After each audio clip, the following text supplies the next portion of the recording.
बिस्मिल्लाहिर्रहमानिर्रहीम। आज हमारे साथ पाकिस्तान की एक ऐसी शख्सियत मौजूद है जिनको हम बचपन से देखते आ रहे हैं और बड़ा एडमायर करते थे और बड़ी ख्वाहिश थी उनसे मुलाकात की। तो आज खुशकिस्मती है कि आज वो हमारे साथ मौजूद हैं और हम जो उनसे सीखा, जो उनकी तहरीरें पढ़ी, जो उनके ड्रामे देखे, उनके लिखे हुए, तो वो पाकिस्तान की तारीख का एक हिस्सा है। और यकीनन आप सब जानते होंगे, हमारे पाकिस्तान के लेजेंडरी मज़ार निगार डॉक्टर यूनुस भट्ट साहब इस वक्त बात आज की में हमारे साथ हैं। उनसे आज की बात होगी और बड़ी मज़ेदार बातें होने वाली हैं। तो आपने ये प्रोग्राम ज़रूर देखना है और पूरा देखना है ताकि आपको पता चल सके मज़ार निगारी है क्या, या ज़िंदगी के उतराव चढ़ाव के बाद इंसान इतनी बड़ी शख्सियत कैसे बनता है। डॉक्टर साहब, बहुत बहुत शुक्रिया आपका। बहुत शुक्रिया, बहुत मेहरबानी। और मैं ये जरा नाज़रीन को वाज़ेह कर दूं कि ये बचपन से जो देखते आ रहे हैं ना, तो उस वक्त मैं भी बच्चा था, ये भी बच्चे थे, हॉस्टल में देखा करते थे एक दूसरे को। जी डॉक्टर साहब, इस तरह था जो मैंने बचपन से कहा कि डॉक्टर साहब उस वक्त डॉक्टर बन चुके थे, तो हम के हॉस्टल में थे, तो डॉक्टर साहब वहां बैठा लिखा करते थे। उनसे डॉक्टर साहब की हमारी जान पहचान तो नहीं थी, हम दूर से देख के गुजर जाते थे कि यार ये बंदा बड़ा यार हर टाइम लिखता ही रहता है। तो डॉक्टर साहब, कैसा सफर है डॉक्टर हॉस्टल से फिर आप? हॉस्टल जो है, अभी हम बात भी कर रहे थे, जी जी, तो मुझे हॉस्टल हमेशा फैसिनेट करता है। मुझे लगता है हॉस्टल का जो मॉडल है ना, वो जन्नत से है ना लिया गया है, इंस्पायर हुआ है कि उसमें सारे नौजवान रहते हैं और एक जैसे होते हैं और वो एंजॉय करते हैं। क्योंकि जन्नत का कॉन्सेप्ट भी है कि यहाँ वहाँ सारे नौजवान होंगे, सारे हम उम्र होंगे। बस हॉस्टल में जो है ये होता है कि सुबह से सवेर तक, बल्कि सुबह से शाम तक आता ही आता है, आती कोई नहीं बॉयज हॉस्टल में। जन्नत में ये है कि वो हूरें भी आती हैं, तो इसलिए जन्नत पे बहुत अरफा आला है, लेकिन उससे इंस्पायर होकर जरा ना हॉस्टल बना हुआ है। अच्छा, ये डॉक्टर साहब ये बड़ी खूबसूरत बात की, मैंने भी बड़ी जिंदगी हॉस्टल में गुजारी है, तो वाकई आपकी बात ठीक है कि सारे ना को फिक्र होती है। अगर मैं आपकी बात को थोड़ा आगे बढ़ाऊं कि ना को फिक्र है, पैसे घर वालों से आने हैं या दोस्तों की जेब से ले लेने हैं, कोई गम नहीं, कोई परेशानी नहीं, कोई फिक्र नहीं। और बड़ी ट्रेनें होती है हाँ जी, हॉस्टल में जो है तब लाइन लगने की वहां आदत पड़ती है, क्योंकि एक बाथरूम होता है। सारों ने 8 बजे क्लास है तो 7:45 बजे सबने उठना है और फिर लाइन लग जानी है हॉस्टल की। तो सर ये मतलब बाज़ औक़ात तो ये भी होता है ना कि हॉस्टल में आप गए, वॉशरूम से किसी ने दरवाजा खोल दिया, अक्सर कुंडियां भी नहीं होती। उसका हमने ये जो तोड़ निकाला हुआ था कि हम अंदर गाते रहते थे। अच्छा अच्छा। और उससे ये नहीं पता चलता था कि अंदर कोई नहा रहा है, ये भी पता चलता था कि आजकल उसके हालात कैसे जा रहे हैं। जो गाना सुन रहे हैं, जो गाना गा रहे हैं उससे अगर अताउल्लाह ईसा खेलवी को गा रहा है जी, तो लग रहा था या तो सपली आई है या महबूबा भाग गई है। अच्छा, कुछ न कुछ हुआ है। तो डॉक्टर साहब हॉस्टल की लाइफ को एंजॉय किया, वो तो डॉक्टर बनने के बाद, उससे पहले आप राइटिंग में आ गए। हालांकि एक डॉक्टर, अगर जिस तरह आप खुश मजाज हैं और अच्छा लिखते हैं, डॉक्टर बंदे थे बड़े पैसे ना छापते, मतलब लोगों ने बच्चा नुआ मेरा प्यारा बच्चा जैसे डॉक्टर करते हैं, तो वो आप तो लतीफे सुना के उनको बड़ी अच्छी थी। मैं जो है ये हुआ कि उस दौरान ही मैंने कुछ अरसे के लिए पीटीवी पे प्रोग्राम किया पंजनद। अच्छा, दिलदार भट्टी साहब करते डेथ हुई तो उन्होंने मेरे जिम्मे लगा दिया। अच्छा, कि उसको कंटिन्यू करें। तो उसके बाद मैं जब उसमें आउटडोर में बैठा करता था साइकेट्री वार्ड में, तो सारे जो लोग थे ना मरीज, वो कहते थे नुस्खा रहन दो, लतीफा सुनाओ। तो मैंने कहा कि जो है ना मैं डॉक्टर लतीफा ही हो गया हूँ। लोगों को खुशियों की इतनी कमी है ना, बिल्कुल इतनी कमी है कि हम लोग जो है वो बाकायदा एक बड़ी मशहूर है कि एक बहुत एक साइकेट्रिस्ट के पास एक आदमी आया, वो बड़ा दुखी था, बड़ा परेशान, और उसको साइकेट्रिस्ट ने कहा भाई तुम जरा डाउन मूड में हो तो तुम ऐसे करो कि जरा लाइटर वेन में ना चीजें जो है वो पढ़ा करो, फलां मज़ार निगार को पढ़ो। तो वो परेशानी से देख रहा, तो उसने कहा कि आप पढ़ें, बहुत फाका होगा। कहते जी कट्टा फाका होना है, मैं ही वो मज़ार निगार हूँ जिसका आप मुझे पढ़ने का कह रहे हैं। तो डॉक्टर साहब ये मतलब मेडिकल बड़ा खुश्क सा, डॉक्टर थोड़े से खुश्क से होते हैं, सारी रात पढ़ना, प्रॉफ आ गया, ये आ गया, फिर अगर हाउस जॉब में चले गए तो सारी 26 घंटे ड्यूटी, 24 घंटे ड्यूटी, 36 घंटे ड्यूटी। हाँ। उस दौरान फिर लिखना या इस तरफ सोचना बड़ा मुश्किल होता है। मेरा जो होता था, जब भी इम्तिहान होता था ना, तो मेरी जो है अट्रैक्शन ये होती थी कि जब इम्तिहान ये पेपर मैंने दे के आना है ना, आगे मैंने एक आर्टिकल लिख मारना है। अच्छा, ये मेरी एक्साइटेशन होती थी कि मैंने लिखना है आगे, ये मेरा रिवॉर्ड होता था। अच्छा, उस मेहनत का अपने आप को रिवॉर्ड देते थे। क्योंकि रात को मैं होता था कि कोई नहीं यार, पेपर सुबह हो जाएगा ना, फिर लिखूंगा, ऐसे ज़हन में ख्याल आने। क्योंकि मेडिकल ऐसा प्रोफेशन है, उसमें डॉक्टरी में जाने के लिए पढ़ना पड़ता है, फिर डॉक्टर बनने के लिए पढ़ना पड़ता है, फिर डॉक्टर रहने के लिए पढ़ना पड़ता है।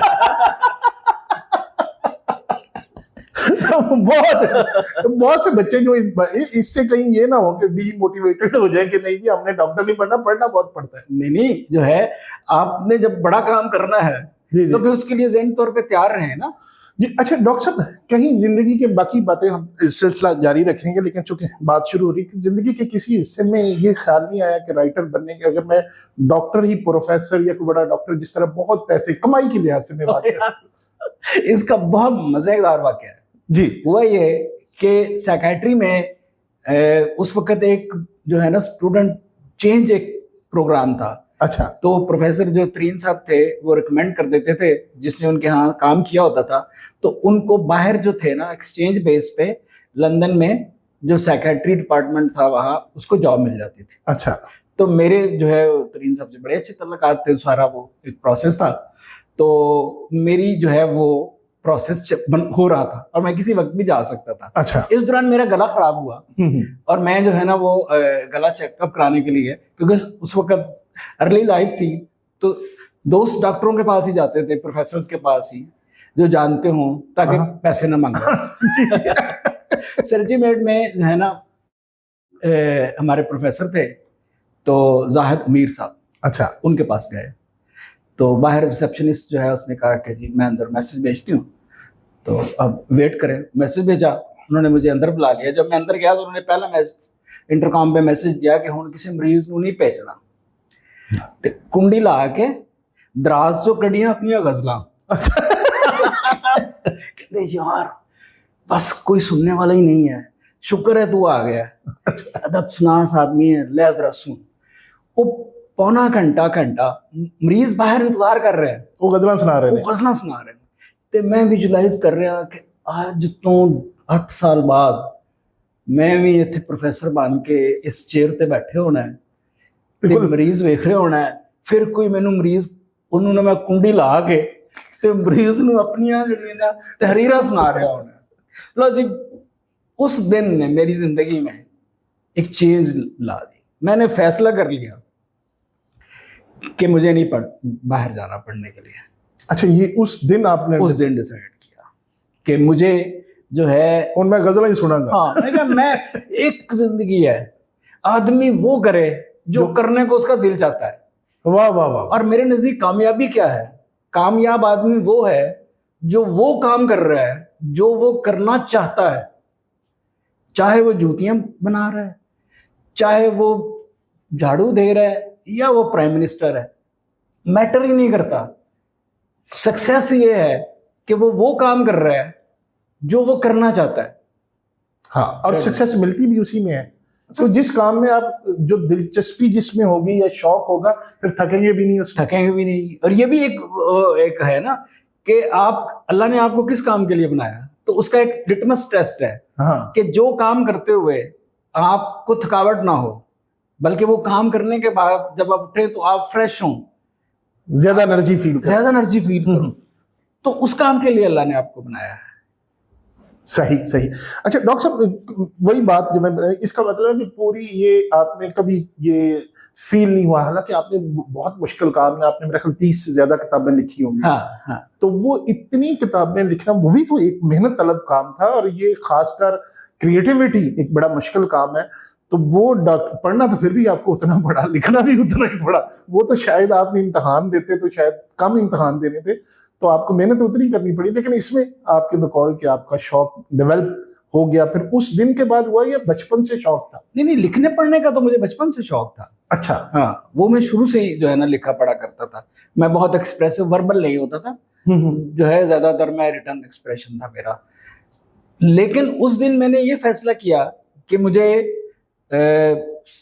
जो है मार्सी साइट के लिए जाना है कि नहीं जाना, अच्छा, वो बाहर जाने का। बाहर जाने का। तो गुजरांवाले से ताल्लुक वहां तो मतलब काफी पलवानी शलवानी और फिर लिखन लिखान पढ़ने वाला, लेकिन खासकर जुगता शुगता भी गुजरांवाले से बड़े फनकार पैदा हुए, तो वो कोई खास वजह गुजरांवाले की मिट्टी में या आबोहवा में कोई ऐसी तासीर है? मेरा ख्याल है कि कुछ कुछ टैलेंट होता है अल्लाह की तरफ से। अच्छा। और जो है वो आपको एक राइटर बनने के लिए 3-4 चीजें चाहिए होती हैं। पहले तो होता है कि आप बेसिक टैलेंट हो अल्लाह की तरफ से, उसके बाद ये होता है कि आप हार्ड वर्क करें, फिर नॉलेज जितना उस पर ज़्यादा पढ़ सकें, और फिर आपका ऑब्जर्वेशन मुशाहिदा जिससे आपके यहाँ दानिश आती है, तो ये सारे कंबो होता है। अच्छा डॉक्टर साहब, लिखने के लिए पढ़ना ज्यादा जरूरी है या ऑब्जर्वेशन आपकी ज्यादा जरूरी है? सारी चीजें एक मिल के जो है ना, पढ़ना जो है वो भी आपको अपडेट करता है। जी जी। सॉफ्टवेयर अपडेट होना है ना। जी जी। और दूसरा सॉफ्टवेयर नहीं जेड़ा अपडेट होने तो बाद बंदे दा प्रेस कॉन्फ्रेंस करने को दिल करता है। अच्छा। एक सॉफ्टवेयर वो भी होता है ना जो अपडेट होते ही बंदे का प्रेस कॉन्फ्रेंस करने को दिल करता है। तो आपका मतलब आपने बड़ा लिखा, तो कभी ये नहीं हुआ कि सॉफ्टवेयर अपडेट करने की किसी को जरूरत पेश आ गई हो? असल में मेरा जो था, एक ज़माने में मैं कालम लिखा, तो वो गुलाम दस्तगीर खान साहब जो खुर्रम दस्तगीर है ना, उसके वालिद के बारे में, तो सुबह के टाइम जिन्होंने पढ़ा तो उन्होंने सारों ने, खान साहब ने भी दाद दी कि बड़ा अच्छा लिखा। शाम को जब समझ आई तो सारे गुस्से में थे। तो मुझे शुरू से अंदाज़ा था कि मेरा जो अंदाज़े तहरीर है उसमें जो है ना वो फौरन तो सियासतदानों को समझ नहीं आना, देर में समझ आएगा, तब तक गुस्सा उतर चुका होगा, लेकिन कभी कभी समझ आ भी जाता अच्छा डॉक्टर साहब, आपने जब लिखना शुरू किया उसमें आप मतलब मजाक की तरफ आए आप, लेकिन उसके बाद आप टीवी की तरफ भी बहुत ज़्यादा आपने मतलब ऐसे ऐसे जो रिकॉर्ड तोड़ किस्म के, बट जिन्होंने रिकॉर्ड बनाए ऐसे ऐसे प्ले भी लिखे जैसे कि फैमिली फ्रेंड है, तो फिर आप हम सब उम्मीद से कौन सी आपको लगा कि ये जो मैं करना चाहता था, कोई एक ऐसी तहरीर जो मेरा मतलब एक ड्रीम प्रोजेक्ट है, वो कौन सा था? असल में ये एक अल्लाह का अपना एक निज़ाम है कि आप बहुत सारी चीज़ें जो होती हैं आप सोचते हो कि ये मेरी बहुत कमाल चीज़ है और उसको कबूलियत नहीं मिलती, और एक चीज़ जो होती है जिसको ऐसी रूटीन में आप शुरू कर रहे होते हो और वो कबूलियत जो है उसको मिल जाती है। और वो जैसे फैमिली फ्रंट है, वो भी हमने एक रूटीन में शुरू किया, और हम सब उम्मीद से जो है वो भी 3 इलेक्शन के लिए 5 हमने एपिसोड करने थे, तो फिर वो 15 साल तक चला गया। तो बहुत सारी चीज़ें जो है ऐसी होती हैं। हज़रत अली ने फरमाया कि मैंने अपने इरादों के टूटने से खुदा को पहचाना। तो इसमें होता है कि शाहकार कुछ भी नहीं होता, शाहकार अल्लाह बना देता है। ख़ास करके जो ड्रामा वगैरह है उसमें होता है कि टीम वर्क होता है ना, तो एक अच्छी टीम जब मिलती है और एक अच्छी टाइमिंग होती है तो एक चीज़ शाहकार बन जाती है। अच्छा डॉक्टर साहब, बचपन से ही मजाक की तरफ आ गए या वैसे रूटीन में आपको कब एहसास हुआ कि you can be a good comic writer? शुरू में मैंने सीरीज लिखा। अच्छा। और सीरीज लिखा जो है जिसमें एक आध सीरियल भी लिखा। एक बल्दे दीवे था जो माँ और बेटी के रिलेशनशिप पे था, वो उसको लिखते हुए मैं भी रो रहा था शूट करने वाले भी रो रहे थे और देखने वाले भी रो रहे थे। वो इस तरह की फीलिंग पे ऊपर था। तो मैंने ये सोचा कि मतलब बजाय इसके मैं खुद भी रोऊं, दूसरों को भी रुलाऊं, तो मुझे जो है मज़ा एक ऐसी फॉर्म है बात करने की कि जिसमें होता है कि बात उसमें भी पहुंच जाती है और इस अंदाज से पहुंचती है कि दूसरे के चेहरे पे मुस्कुराहट भी आ जाती है। तो फिर मैंने बड़ा सोच समझ के ये किया। मैंने कहा मैं पहली दुनिया में इतने दुख हैं तो खुद भी दुखी हो, दूसरों को भी दुखी दो, दुख दो, फायदा कोई नहीं, कोई फायदा नहीं है बजाय इसके कि सारे। अच्छा डॉक्टर साहब, ये आपको लगा, मैं फिर उसी तरफ आ रहा था, मैं वहीं पे फंसा हूँ कि जो आपकी ये इसकी मतलब कमर्शियल साइड है, एज ए डॉक्टर बहुत अच्छी हो सकती है, हाँ। तो क्या पाकिस्तान में जो राइटर्स को उस तरह मुआवजा मिलता है? अच्छा, जब मैंने इसमें आया था तो मैं तो यही फैसला करके आया था कि मुझे वो करना है जो मेरा करने को दिल चाहता है। ठीक है। तो मुझे पता था कि इसमें कोई मुआवजा नहीं है, वो इतने पैसे नहीं, कोई इतने पैसे आमदनी नहीं है। जी जी। लेकिन यह है कि एक रिस्क जो होता है वो मेरे नज़दीक जो होता है, अल्लाह ने जो है आपका एक फिक्स डिपॉजिट जो होता है ना, उसमें एक अमाउंट फिक्स कर दी होती है आपके अकाउंट में जो हाँ, उसने फिर आपको सिर्फ ये राइट हक दिया है कि आपने उसको कैसे लेना है। आपने उसको अच्छे तरीके से लेना है, आपने उसको इज्जत से लेना है, आपने किसी को धोखा दे के लेना है, आपने किसी को जो है चीट करके लेना है। सिर्फ अल्लाह ने हमें इतना इख्तियार दिया है कि हमने अपनी अमाउंट जो हमारा रिस्क है, जो हमारे फिक्स डिपॉजिट है, वो लेनी कैसे है। तो इसलिए जो है मैं उस पर तो कभी भी जो है अपसेट नहीं होता, क्योंकि मुझे पता है कि मेरे अल्लाह ने रिस्क मेरा जो है वो उसने देना है। तो इसलिए मैं ज़िंदगी में जो चीज़ें करना चाहता हूँ, मैं ये कभी भी प्लानिंग नहीं करता कि मैं एक काम कर रहा हूँ तो इसमें मुझे फाइनेंशियली फ़ायदा है कि नहीं फ़ायदा। मैं सिर्फ ये देखता हूँ कि मुझे ये करने में मज़ा आ रहा है, मैं इसको एंजॉय कर रहा हूँ, ये काम मुझे रिप्रेजेंट कर रहा है, सो मैं उसको इस बेस पे करता हूँ। अच्छा डॉक्टर साहब, ये बहुत मैं इसी के बारे में एक चीज़ हमेशा कहता हूँ, ये मैंने पढ़ी भी है, और जो आप बात कर रहे हैं, एक राइटर है गार्डियन में लिखता है, तो उसका एक कॉलम था, उसने कहा ये हर इंसान के अंदर ना अल्लाह ताला ने एक आपके अंदर एक खूबी ऐसी रखी होती है, आपके अंदर एक ऐसा सलाहियत रखी होती है, आपने वो पहचाननी होती है, आपने वो डिस्कवर करनी होती है कि आप किस में आप अच्छा फील करते हैं, वही आपका सेल पॉइंट कह लो, वही आपका सक्सेस पॉइंट कह लो, वही आपकी आगे ले गया। तो वो पहचान जो है, रिकग्निशन उस खूबी की आपको दे, जो आप बात कर रहे हैं कि जिसमें आपको मजा आए, असल बात ही वही होती है। बिल्कुल सही, बिल्कुल सही। अच्छा डॉक्टर साहब, शुरू किया आपने, उसके बाद आप आ गए कॉलम नगारी की तरफ कैसे आए? कॉलम भी बड़े आपने लिखे। असल में मैं जो था, मेरी किताब छपी शनाख्त पीरियड, उसके बाद आई शैतानिया। तो शैतानिया किताब, उसकी मैं जो है खबर अदबी पेपर खबर देने के लिए ना, अदबी पेज एक होता था उस जमाने में, वो देने के लिए उस वक्त रोजनामा पाकिस्तान नया नया खुला था, तो अजमल नियाजी साहब मरहूम वहाँ थे, तो मेरे जानने वालों में थे, तो मैं उनको खबर देने गया था। तो उन्होंने मुझे एक कमरे में बिठा दिया कि ज़रा वेट कर लो, मुझे कुछ अभी मैं कॉपी जोड़ के आता हूँ। तो वो कमरा जो था वो हमीद जेलमी साहब का था। अच्छा, बहुत बड़े एडिटर थे उस वक्त? हाँ, वो उसके एडिटर थे। तो उन्होंने मुझे पूछा कि आप कौन है, मैंने बताया, तो उन्होंने इत्तेफाक से मेरी जो शनाख्त पीरियड है उसके कुछ इक़्तिबास जो थे वो अखबार में छपे थे, वो पढ़े हुए थे। तो उन्होंने कहा कि आप जो है कॉलम क्यों नहीं लिखते? तो मैं वहाँ ड्यूटी खबर देने के लिए गया था, तो मेरे लिए बड़ी बात थी। मैंने कहा मैं लिख देता हूँ। उन्होंने कहा कल फिर लिख के ले आए। तो मैं कल ले आया, और वहाँ से उन्होंने तीसरे दिन एडिटोरियल पेज पे मेरा कॉलम छप गया। सर बड़े लोग थे जो लोगों को इनकरेज करते थे, जो लोगों को किसी में देखते थे तो कहते थे काम करें, पहचान लेते थे, बड़े लोग थे।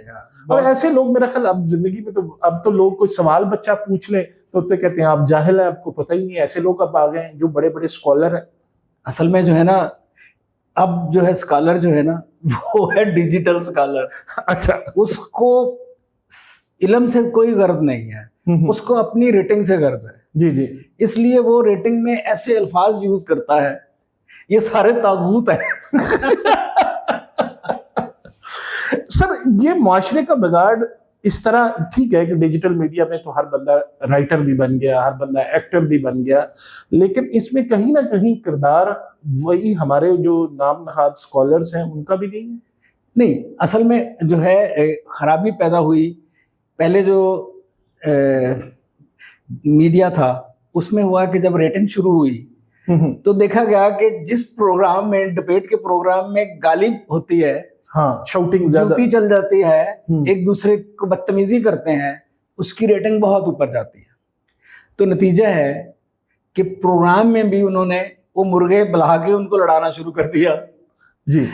अब डिजिटल आया, डिजिटल में आपकी चीज वायरल वही होती है जो कंट्रोवर्सी है, और या आपने कोई ऐसी चीज जो है जो आपके नाम्स के बिल्कुल खिलाफ है, हमारी ट्रेडिशन हाँ, कस्टम के मतलब मैं जो है अगर नॉर्मल बात कर रहा हूँ तो उसको इतना नहीं होगा। अगर मैं जो है आपको कह दूं कि आप बिल्कुल जाहल हैं, बिल्कुल जो है आपको होस्टिंग ही नहीं आती, तो उस पे जो है वो थोड़े लोग चौंकेंगे। अगर इससे बड़ी कोई चीज मैं कह दूं उससे फिर वो वायरल होना शुरू हो जाएगा। तो जितने प्रोडक्शन हाउसेज हैं डिजिटल मीडिया के, एक तो जो यूट्यूबर्स हैं उन्होंने भी उन्हीं चीज़ों को उछालना शुरू कर दिया, और इसी तरह डिजिटल मीडिया जो हाउसेज हैं उन्होंने भी ऐसे बंदे वो लाना चाहते हैं।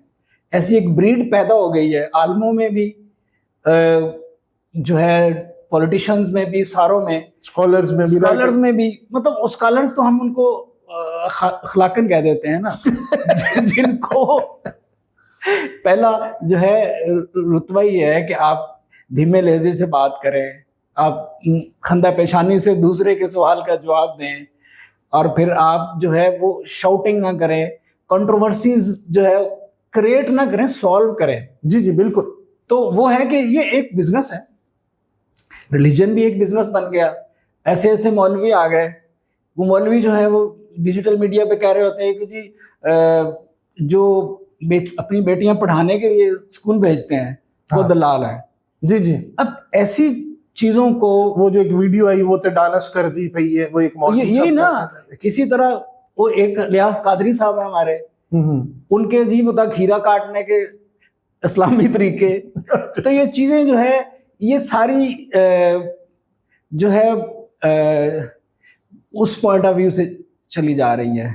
बड़ा अनफॉर्चुनेट है कि इसमें हम इल्ज़ाम, तो इसमें पब्लिक का भी तो कसूर है ना। रेटिंग जिस तरह अगर हमने पसंद किया कि इलेक्ट्रॉनिक मीडिया पे जो ट्रेडिशनल मीडिया था उसमें जो पॉलिटिकल टॉक शोज थे, उन टॉक शोज में हमने मुर्गे लड़ने वाले को रेटिंग तो हम देते हैं ना, देखने वाले देते हैं। इसी तरह अगर हम नहीं उसको डिस्करेज करेंगे या उसकी नहीं बनाएंगे तो बात करनी बंद नहीं हो जाएगी। असल में बात यह है कि हमारा जो मेन स्ट्रीम मीडिया था उसने ये किया कि उस चीज को आसान समझा और ऐसे लोगों को उन्होंने प्रमोट करना शुरू कर दिया जो बहुत ज्यादा कंट्रोवर्शियल टॉक करते हैं, ऐसे होस्ट जो बहुत बदतमीजी करते हैं, बहुत शाउट करते हैं, तो उनको उन्होंने प्रमोट करना शुरू किया दिया। हालांकि जो है इसी मीडिया में जो है वो शाहजेब खानजादा भी है, मतलब ऐसे लोग भी हैं जो उस पे बात करते हैं, कंटेंट पे बात करते हैं, लॉजिक से बात करते हैं, दलील से बात करते हैं, बिल्कुल ऐसे। लेकिन चैनल जो हैं उनको जो है वो उस पे नहीं देख रहे कि हम जो कुछ कर रहे हैं। वही एक बड़ा चैनल जो है उसने ऐसा शो शुरू किया जिसमें ज़ुमैनी अल्फाज पहली दफा टीवी पे आना शुरू हो गए। अब जाहिर है वो लोग दूसरे चैनल सारे उसको फॉलो करते हैं, तो दूसरे चैनल्स में भी वही मैटर आना शुरू हो गया। आपने खलील रहमान साहब के साथ काम किया, जो कल परसों जिस तरह वो बोलते हैं या जिस तरह वो बात कर रहे हैं, रियल जिंदगी में भी ऐसे ही है? खलील साहब के साथ जो है ना मेरी जो दोस्ती है वो उनकी तहरीरों के हवाले से है, और वैसे भी जो है मेरे साथ हमेशा बड़ा एक रिस्पेक्ट का रिलेशन रहा है। मैं ज़्यादा टाइम तो नहीं उनके साथ स्पेंड किया। तो ये आप इसको कैसा है, अगर आप नहीं जवाब बताना चाहिए, जिस तरह ये औरतों के बारे में कहते हैं कि आप जाहिल हो, फलां हो, बड़े गुस्से वाले, और खासकर वो बड़ा डिस्क्रिमिनेट करते हैं इस मामले में, तो वो ठीक है? इस तरह एक बंदा वेल नोन राइटर हो और उसको ऐसी बातें करनी चाहिए? दरअसल एक आदमी जो है उसकी अपनी एक राय है ना, उसकी एक राय से क्या फर्क पड़ जाता है। लेकिन वही राय जो इस तरह की, वो जो आपने अभी थोड़ी देर पहले कहा कि अगर वो इस तरह की बात करते हैं वो ज्यादा वायरल हो जाती है, यही फर्क पड़ता है। यही मसला है कि ऐसी ही चीजें जो है वो पब्लिक को चाहिए, ऐसी ही चीजें जो है तो इसका मतलब वो ठीक मीडिया को चाहिए। वो जो है उस डिमांड के तहत शायद जो है वो बहुत एक्सीलेंट चॉइस है। अगर आपने ये देखना है तो फिर ठीक है, वो हाँ, बिल्कुल ठीक मतलब यह है कि वैसे तो एक कोई भी आदमी एक राय देता है कि 95% औरतें जाहल हैं, तो आज़ादी राय के मुताबिक उस एक आदमी की उसको राय देने का हक है। वो कह देता है कि जी फलां आदमी इंसान नहीं है, तो उसको हक है ये कहने का, लेकिन वो एक आदमी की राय है ना। हाँ हाँ, आप उसे डिग्री, तो आपके ख्याल में वाकई 95% औरतें जाहिल हैं आपके ख्याल में? देखिए, मैं मेरे नज़दीक जो है तो औरत जो है, क्योंकि इंसान जो है सबसे पहली औरत जो है वो पहला मर्द थी, जी, और उसके बाद जितने भी मर्द हैं वो पहले औरत होते हैं। दोबारा कहिएगा।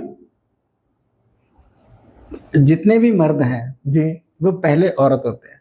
सबसे पहला मर्द जो था उससे औरत बनी, ठीक है। बाकी जितने भी मर्द हैं उस औरत से बने। जी, क्लियर हुआ? हाँ जी जी जी। सो इसमें है कि बहुत डिफ्रेंसिएशन जो है वो कोई नहीं है मर्द और औरत की। ठीक है। अकल जो देता है वो अल्लाह देता है, कितनी जो है उसको उसके डीएनए में जहानत है, उसके बाद दूसरी चीज़ें मैटर कर रही होती हैं। और अगर जो है जहालत का भी एक डेफिनेशन क्या है, क्या उसने एमबीबीएस नहीं किया हुआ, या उसने मजहबी तालीम हासिल नहीं की हुई, जाहल कौन है? या वो शाउट कर रही है, शाउट करने वाला भी तो जाहल ही होता है ना। जी, सो ये एक ऐसी चीज़ है, ऐसी ही है, कोई भी किसी के बारे में कुछ भी बोल देता है। लेकिन आपके नजदीक ऐसा पूरी नहीं? इंसानियत आप कैसे राय दे सकते हैं? आप हस्तियां तो देखे ना, जी जी। कैसी कैसी हस्तियां जो है वो एक औरत है औरतों में जिनको पैदा हुई जन्नत हैं। की औरतों की सरदार हाँ, बनाएगा, वो भी एक औरत है। औरतें, मतलब ये तो जो है कोई ऐसा डिबेटेबल ही नहीं है बात। ये करनी भी नहीं चाहिए कि करनी भी फला नहीं चाहिए, मर्द जाहिल है या औरतें जाहिल है, ये तो बस रेटिंग की चक्कर है। सारा रेटिंग नहीं चक्कर। अच्छा डॉक्टर साहब, आपका जर्नी शुरू हुआ कॉलम, किताबें जो आपने लिखते हैं बड़े यूनिक से नाम है किताबों के, शैतानियां, शनाख्त परेड, मुज़ाकरात। अच्छा, ये नाम कहाँ से आपके जहन में आते हैं, कैसे? मतलब कोई खास एक वक्त होता है या उसके लिए कुछ पढ़ते हैं या बस ऐसे ही? नहीं, मेरा जो है शुरू से ही जो राइटिंग एक स्टाइल था उसमें होता था कि लफ्ज जो है, मेरे नजदीक के लफ्ज के अंदर एक खजाना है, उसको निकाला जाए। तो शुरू से ही मैं लफ्जों को जो है ना तोड़ फोड़ करता रहता था, और उसी से मिलते जुलते कुछ किताबों के नाम है। पहले तो मेरा राइटिंग स्टाइल पूरा ये वैसे इसी तरह का लफ्जों था। को तोड़ना आजादी राय के तहत ये आप कहने का हक है।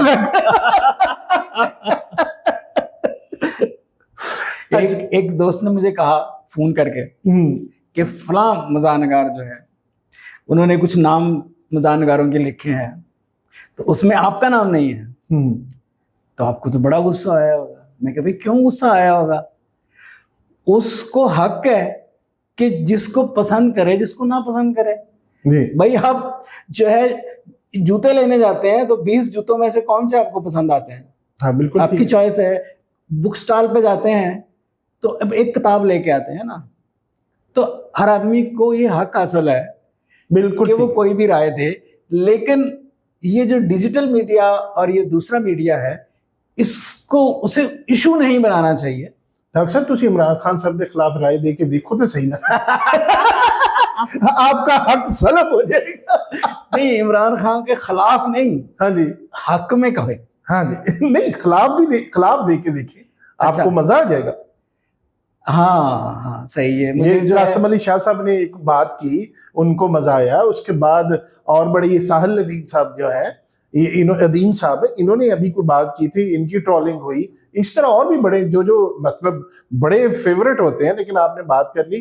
तो इसी तरह अगर आप नून लीग के खिलाफ कोई बात करेंगे तो उनके जो सोशल मीडिया पे वॉरियर्स बैठे हुए हैं वो भी आपको, असल में ये जो है ना, ये सारे सैलरीड पर्सन हैं, इनको तनख्वाहें मिलती हैं, इनको पैसे मिलते हैं, गालियां निकालने के पैसे मिलते हैं।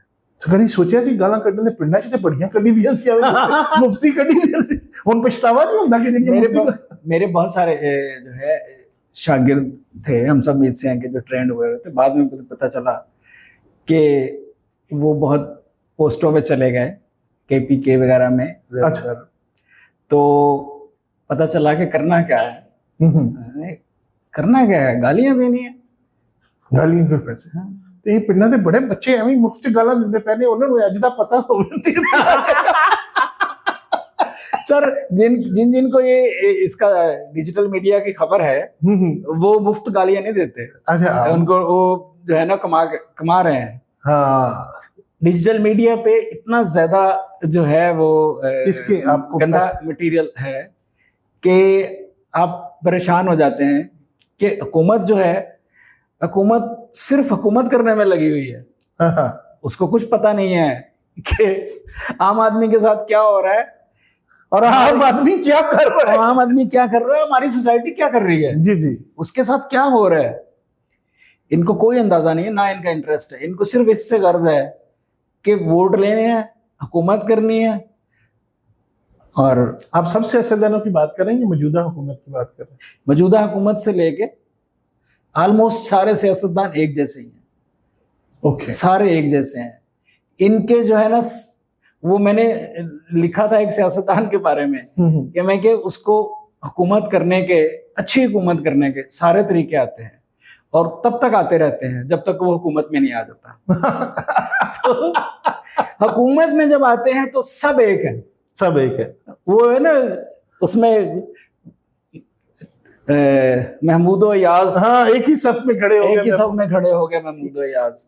ना को बंदा रहा ना को बंदा नवाज। तो ये सारे एक हैं।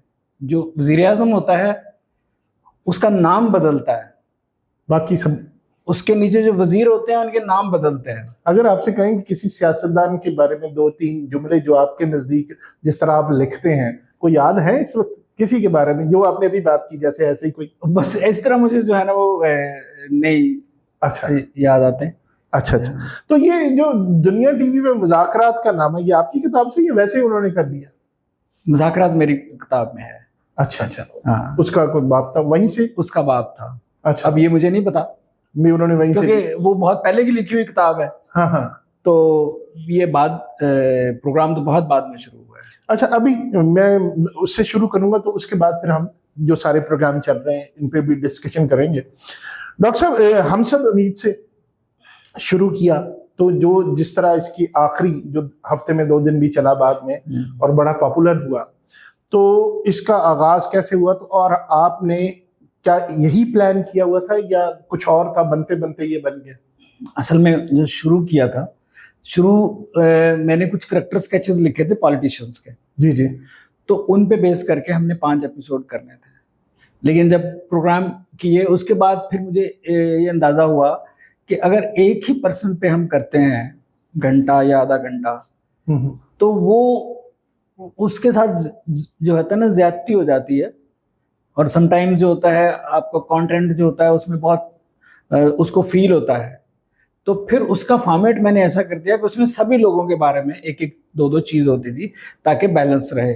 और मेरा जो है, मैं ये जितने साल भी चला प्रोग्राम, उस पर ये इतराज़ किसी ने नहीं किया कि फलां ग्रुप या फलां पार्टी किस सपोर्ट में है। तो मेरा होता था कि मैं बैलेंस रखता था। और इवन के मैंने अपने जो करेक्टर्स थे उन पे बैन किया हुआ था कि वो उस गेटअप में पब्लिक में नहीं जा सकते, क्योंकि मैं सिर्फ जो सियासतदान कहते थे और जो करते थे सिर्फ उन पे कमेंट करता था। मैं उनकी पर्सनैलिटीज पे नहीं कमेंट करता था, जातियात पे नहीं, जातियात पे नहीं, और ना उनको जो है मजाक का निशाना। कभी किसी सियासतदान ने मजाक इसका एतराज भी किया कि ये गलत किया, किसी तरफ से शिकायत या जी चले प्रेस कॉन्फ्रेंस करें आपने हमारे खिलाफ? वो तो नहीं होता। नहीं, ऐसा तो नहीं हुआ। लेकिन मौलाना साहब को शिकायत थी, मौलाना फजलुर रहमान साहब को। जी जी। तो वो फिर एक गुफ्तगू हुई उनसे, तो उनको वो भी क्लियर हो गया। नए तौर पे सियासतदान जो होते हैं वो ये समझ रहे होते हैं कि ये जो लिखने वाला है ये शायद किसी एजेंडे के तहत काम करता है। नहीं, डॉक्टर साहब उनको आपसे क्या शिकायत थी? उनको ये शिकायत थी कि मैं जो है बहुत शैतानियां करता हूँ। तो आप उनका ना खाता माशाल्लाह जी। मैं आपने उनका ज़ाहिर है फिर बाद में क्या किया कि वो बंद कर दिया, या जो जिस बारे में उनको शिकायत थी वो बंद? नहीं, चीज़ें जो होती हैं बेसिक कुछ होती हैं जिनमें कोई मसला नहीं होता, सिर्फ कम्युनिकेशन गैप होता है। जी जी जी। जब आप उनको कम्युनिकेट कर देते हैं कि ऐसा मसला नहीं है, आप हमारे हदफ नहीं है।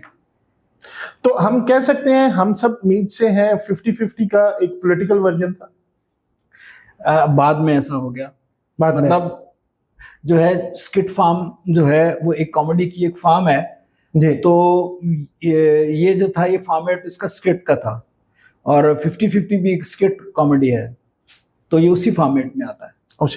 तो कितना अरसा ये चला प्रोग्राम? मेरा ख्याल है कि पाकिस्तान का सबसे ज्यादा चलने हाँ, वाला- ये जो है ऑलमोस्ट 15 साल बंद क्यों हुआ? बंद मैंने रिक्वेस्ट की थी। क्यों? पैसे आते अच्छे नहीं लगते थे?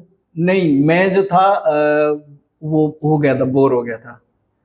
आप 15 साल जो है राउंड द क्लॉक न्यूज़ देख रहे हैं, और जितने में स्किट बनाता था 20-25 स्किट होते थे एक एपिसोड के, जी। वो और उसकी एडिटिंग, उसकी शूटिंग और उसके इश्यूज से रिलेटेड जो था, मेरी लाइफ ही वो बन गया हुआ था।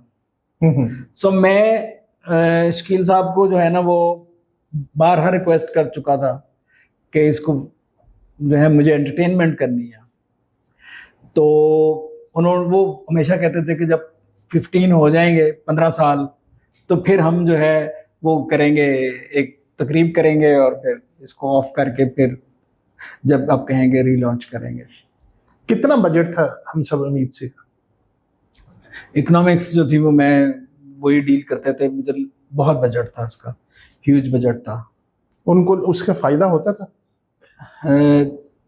मेरा ख्याल प्रॉफिटेबल था बिजनेस? मेरा ख्याल है जब तक कोई चैनल टीवी पे कोई प्रोग्राम चल रहा होता है वो प्रॉफिटेबल होता है।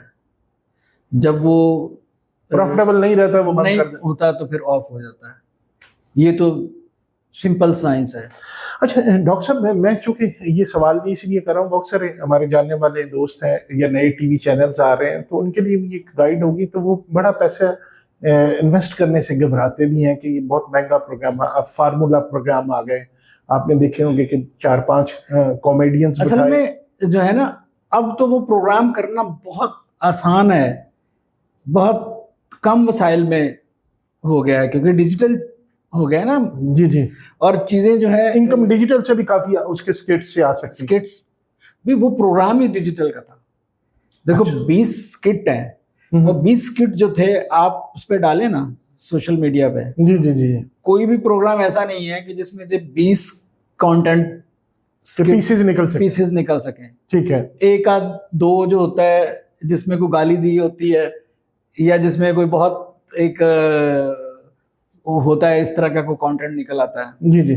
तो वो बहुत डिजिटल का है। अभी जो है इस पे जो है वो I am working on it, दोबारा शुरू जल्दी उसको शुरू करेंगे इंशाल्लाह। दोबारा वही फॉर्मेट में बात हुई किसी चैनल के साथ? अभी ओपन है। अच्छा, मतलब बहुत सारे चैनल्स के साथ बात है, लेकिन अभी ओपन है। अभी ओपन अच्छा, नहीं ये आपकी बात बिल्कुल ठीक है कि जिस तरह लोग फॉर्मेट पे, आप डिजिटल पे भी उतना इन्वेस्ट कर रहे हैं, फिर आपके जिन चैनल्स के 2-3 चैनल्स हैं एंटरटेनमेंट पे भी चलता है, वो तो अपने पैसे तो पूरे कर लेते हैं। फर्ज करें इसका एक अच्छी खासी अमाउंट भी है, तो ये एक प्रॉफिटेबल या कह लेंगे इकोनॉमिकल प्रोग्राम बन सकता है। देखिए प्रोग्राम जो होता है ना, जितने पैसे इस वक्त इन प्रोग्राम्स पे लग रहे हैं ना, जिन पे गेस्ट बुलाए जाते हैं, गेस्ट सेंट्रिक हैं जो सारे। हाँ हाँ, उससे जो है कम में ही बनेगा। अच्छा। सिर्फ इसमें ब्रेन बहुत लगेगा, हाँ, और मेहनत बहुत लगेगी, और प्रॉब्लम सिर्फ है कि ये प्रोग्राम दोबारा किसी ने बनाया नहीं, इस पे हाथ नहीं डाला, तो उसकी वजह बजट नहीं है। आपने खुद भी जो है वो किया था, तो आपको अंदाजा होगा कि कितनी मेहनत बहुत है इसमें, है ही सारा काम। हाँ, बंदे का पीछे जो माइंड है वो चाहिए इसके लिए। तो अभी लोगों के जहन में होगा शायद क्योंकि बहुत ही महंगा प्रोग्राम है। भाई महंगा आइडिया होता है, महंगे थॉट्स होते हैं, और उनको एग्जीक्यूट करना, ये सस्ता एग्जीक्यूट करना ही प्लानिंग है, यही सक्सेस है। आजकल जो है वो कमाई क्या है, बचत ही कमाई है। बचत ही कमाई, बिल्कुल बिल्कुल, कि जितने कम बजट में आप बनाएंगे वही कमाई। फिर मेरा ख्याल है कि आज के दौर में तो वो ज्यादा इकोनॉमिकल इस तरह भी, जिस तरह आपने बात की, आपके पास ट्विटर है, आपके पास फेसबुक है, आपकी यूट्यूब है, वो तो आप जो है सोचेंगे उन 20 में से अगर 4-5 ही अच्छे स्क्रिप्ट निकल आए हाँ, तो उनकी क्या जैसे अभी आज ही हम देख रहे थे कि जिस तरह महंगाई, हम गाने आप भी लिखा करते थे, हाँ, हम भी लिखा करते थे, हर एपिसोड में एक आध हाँ, गाना, हाँ, फिर उसको शूट करना, जिस तरह गाने हमने बिलों पे महंगाई पे हाँ, बड़े लिखे, हाँ। अब उस पे बात ही नहीं उस तरह होती। यानी कि जो एक आपका अंदाजे तहरीर था या वो प्रोग्राम थे, वो पब्लिक की तर्जमानी भी कर रहे होते थे। हम जो थे पब्लिक इश्यूज पे रहते थे जी, हम उन टॉपिक्स पे बात करते थे जो लोगों को फेस हो रहे हैं। जी, वो महंगाई है, वो बिल है, वो और जो है मुख्तलिफ महकमों की करप्शंस हैं, फिर पॉलिटिकल लेवल पे क्या जो है बैड प्लानिंग्स हो रही है, हर उस चीज़ पे हम बात करते थे। अब बात किस चीज़ पे होती है? कंट्रोवर्शियल टॉपिक्स पे। पब्लिक को उसी वायरल वीडियोस में लगा दिया गया है जो और उनके इश्यूज पे डिस्कस ही नहीं होते। मतलब 95% औरतें जाहिल हैं। हाँ, ये ना उनका इशू है, नॉन इशू को इशू बना के हमारी तवज्जो सारी उधर कर दी। अच्छा डॉक्टर साहब, ये एक मैंने स्क्रिप्ट बनाया था हम्म, हम सब ईद से हमें, उसका नाम था डाइवर्टर। हम्म, तो उसमें जो होता था कि 2-3 जो बड़े इश्यूज आ रहे हैं कि भाई बहुत महंगाई होनी है, पब्लिक चीजें महंगी कर रहे हैं, तो पब्लिक का ध्यान उधर है, तो वो कहते क्या करें, कहते बुलाओ डाइवर्टर को। डाइवर्टर आके एक लजीज किस्म का स्कैंडल जो था लजीज किस्म का वो मीडिया पे दे देता है, सारी तवज्जो उसी पे चली जाती है। अच्छा, उसके बाद फिर एक बड़ा और इशू आता है, वो फिर उससे भी होता है, उनसे सॉल्व नहीं होता, क्या करें, कहता है लाओ डाइवर्टर को। डाइवर्टर आके फिर जो है एक ऐसी अजीब सी एक चीज क्रिएट करता है, सारी ध्यान उधर लोगों का। तो ये डाइवर्टर्स हैं सोसाइटी के, माशरे के। लेकिन इन डाइवर्टर्स का फायदा ये हो रहा है कि आजकल हर आदमी इसमें लगा हुआ है कि उसकी दिहाड़ी कितनी लग रही है, वो पैसे कितने कमा रहा है, और जिस चीज से पैसे मिलेंगे वो अगर उसको सर पे दुपट्टा रखने पे मिलेंगे तो वो सर पे दुपट्टा रखेंगे, अगर कुछ उतारने पे मिलेंगे तो कुछ उतार देंगे। डांस करना पड़े तो डांस कर दे। गेम सारी वही हो रही है। इसीलिए जब ये कंट्रोवर्शियल होते हैं, फिर हर आपने देखा कोई दौड़ लगती है, फिर इनको बुलाना शुरू कर देते हैं। हाँ। फिर इनको शोज में बुलाते हैं, और फिर आजकल जिस तरह हम ये बैठे पॉडकास्ट कर रहे हैं, इंटरव्यू कर रहे हैं, ये बड़े अच्छे खासे पैसे लेते हैं वहां जाने के है। तो वो बात ठीक है कि ये डाइवर्टर, जिस तरह आजकल महंगा उसका बिजली के बिल्स का बड़ा इशू है, तो यहाँ पे एक शोशा जहालत का छोड़ दिया, तागूत का छोड़ दिया, वो डाइवर्टर लग गया। बस जो है सब लोगों को उसी पे बिजी कर दिया, उसी पे वो लग गए, उस पे जोक्स बनाना शुरू कर दिए, उस पे सब कुछ कर दिया। आप रियल इशू से निकल, रियल इशू से जो है ना वो, और ये इसमें जो है गवर्नमेंट जो होती है उसकी तो ख्वाहिश ही होती है कि रियल इशू से हटे। डॉक्टर साहब, ये जितने हमारे शोज हैं अभी जो चल रहे हैं, ये एक फॉर्मेट आ रहा है कि हमने 4-5 कॉमेडियंस बैठाए, एक आध को खूबसूरत चेहरा बुला लिया और उनको कहा भी शुरू हो जाए, जुगते शुक्ते मारनी शुरू हो जाए, उनकी भी अच्छी चले, वो भी हमारे ये पाकिस्तानी हैं, हमारे मुल्क के हिस्सा हैं, उनको भी आमदन हुई, बहुत हुआ। लेकिन क्या इससे ये जो क्रिएटिविटी है उसका फुकदान नहीं आ गया? कितनी देर तक ये गेस्ट सेंट्रिक शो चलते रहेंगे? देखिए बात ये होती है कि अगर चैनल के मालिक जो है उसकी जितनी समझ होती है वो उसके हिसाब से काम करता है। उसको आसानी किस में है? उसको आसानी है कि उसने 4-5 शो क्रिएट करने हैं, वो ऐसे बंदे हायर करेगा जो आगे 4-5 शो मुका दें। वो क्या बोल रहे हैं, वो क्या कंटेंट है, ये लोग इस पे ही खुश होते हैं कि जी रेटिंग आ रही है। क्योंकि जब कोई भी अगर 5 आदमी भी आके बकवास करेंगे तो उनमें से एक जो होता है नंबर 1 पे होगा, दूसरा नंबर 2 पे होगा। कोई भी कंटेंट हो, वो अच्छा कंटेंट है या बुरा कंटेंट है, ये शोज जो है इनमें कोई अच्छे चल रहे हैं या बुरे चल रहे हैं, उनमें फिर भी एक ने नंबर 1 पे होना है, एक ने नंबर 2 पे होना है, एक ने नंबर 3 पे होना है। और वो यही देख रहे होते हैं कि अभी ये नंबर 1, नंबर 2, नंबर 3 हैं, तो उनकी जो थिंकिंग है वो ये होती है कि इसी तरह के हमने और बनाने हैं।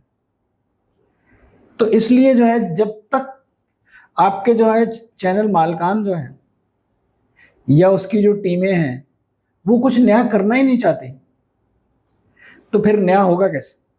अच्छा डॉक्टर साहब, लेकिन देखिए ना, ये इंडिया में भी बहुत पुराने शो चल रहे हैं। जिस तरह उसका शो है कपिल शर्मा का, बड़ी देर से चल रहा है, वो भी तो एक ही तरह का डिफरेंस नहीं, वहाँ जो है ना, उन्होंने कॉमेडीज के बहुत शोज और भी चल रहे हैं। जो है लाफिंग शेफ चल रहा है, एक और लाफ्टर चैलेंज, और इस तरह की जो कॉमेडीज के मुख्तलिफ जो है वो शो चल रहे हैं। कपल वाला जो है शो, उसमें एडवांटेज ये है कि उनके पास बहुत बड़े गेस्ट हैं, सेलिब्रिटीज। हाँ, पाकिस्तान में वैसा नहीं है। पाकिस्तान में है कि वही चंद लोग हैं और हर प्रोग्राम पे वही जा रहे हैं, तो उनका भी एक रिस्क लगा हुआ है, वो अमाउंट लेते हैं हर जगह से।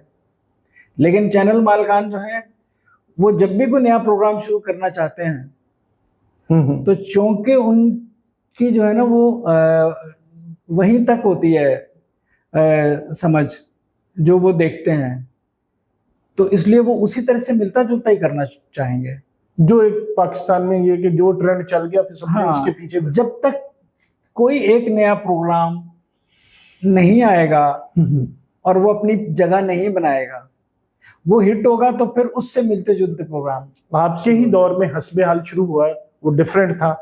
तो आफ्ताब इकबाल, वो ये भी एक कंट्रोवर्सी हुई, ये भी एक लड़ाई चली कि सुहेल अहमद साहब का आइडिया था कि आफ्ताब इकबाल साहब का आइडिया था, तो वो भी चल गया। मतलब एक नई चीज की, जिस तरह आपने बात की, तो उसको कैसा रेट करते हैं? ठीक था? किसी की कॉपी थी या ओरिजिनल?